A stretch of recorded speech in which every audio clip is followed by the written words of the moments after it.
Mvutano kati ya Iran na Marekani umeingia katika hatua mpya ya hatari baada ya Iran kutoa mashambulizi makali ya kisiasa dhidi ya Washington na washirika wake wa Maghreb.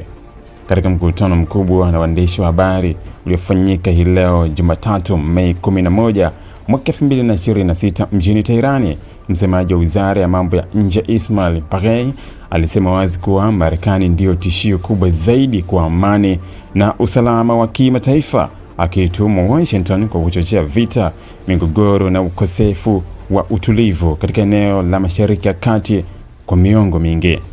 Kauli hiyo imekuja katika kipindi ambacho hali ya kisiasa na kijeshi katika eneo hilo imeendelea kuwa mbaya zaidi kufuatia kukwama kwa mazungumzo ya kusitisha vita kati ya Iran, Marekani na washirika wao. Siku moja kabla ya tukio hilo, Rais wa Marekani Donald Trump alikataa rasmi majibu ya Iran kuhusu pendekezo jipya la kusitisha mapigano, akielezea majibu ya Tehran kuwa hayakubaliki kabisa. Kauli hiyo ya Trump ilionyesha wazi kuwa bado kuna tofauti kubwa kati ya pande hizo mbili kuhusu masharti ya kufikia makubaliano ya amani. Akizungumza kwa msisitizo mkubwa mbele ya waandishi wa habari, Baghei alisema kuwa uwepo wa kijeshi wa Marekani katika eneo la Mashariki ya Kati ndio chanzo kikuu cha vurugu zinazoendelea kushuhudiwa katika eneo hilo.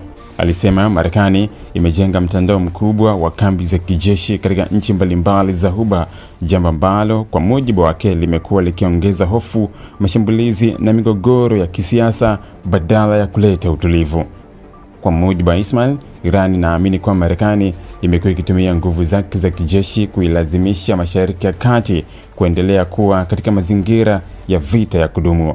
Alisema Washington imekuwa ikiendesha sera za uonevu dhidi ya Tehran kupitia vikwazo vya kiuchumi, operesheni za kijeshi na mashinikizo ya kidiplomasia.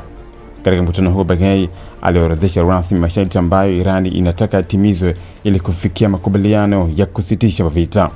Masharti hayo ni pamoja na kusitishwa kabisa kwa vita vinavyoendelea, kuondolewa kwa mzingiro wa Marekani dhidi ya Iran, kuachiwa kwa mali za Iran zilizogandishwa katika benki ya kimataifa, pamoja na kuhakikisha usalama wa usafiri wa majini katika mlango wa Hormuz. Iran pia imesisitiza kuwa suala la Lebanon ni sehemu muhimu ya mazungumzo hayo. Iran imesisitiza pia kuwa suala la Lebanon ni sehemu muhimu ya mazungumzo hayo. Tehran inaamini kuwepo kwa usitishaji wa mapigano wa kudumu nchini Lebanon, ambako hali ya usalama imeendelea kuzorota licha ya makubaliano ya awali ya kusitisha mapigano. Iran inaamini kuwa mgogoro wa Lebanon umeunganishwa moja kwa moja na mvutano mpana unaoendelea katika eneo la Mashariki ya Kati. Katika hatua nyingine ya hotuba yake, msemaji huyo alitoa onyo kali kwa mataifa ya Ulaya kuhusu uwezekano wa kupeleka meli za kivita katika mlango wa Hormuz. Aliwaonya viongozi wa Ulaya kuwa hatua hiyo inaweza kuongeza zaidi mvutano na kuifanya hali kuwa mbaya zaidi. Baghei alisema nchi za Ulaya zinapaswa kulinda maslahi yao wenyewe na kuepuka kujiingiza katika kile Irani inachokiona kama mkakati wa Marekani na Israel wa kuipanua vita dhidi ya Tehran. Kwa mujibu wa Iran, Marekani na Israel ndio walioanzisha mashambulizi na uchokozi dhidi ya Iran, huku Tehran ikijiona kama taifa linalojilinda dhidi ya mashinikizo ya nje.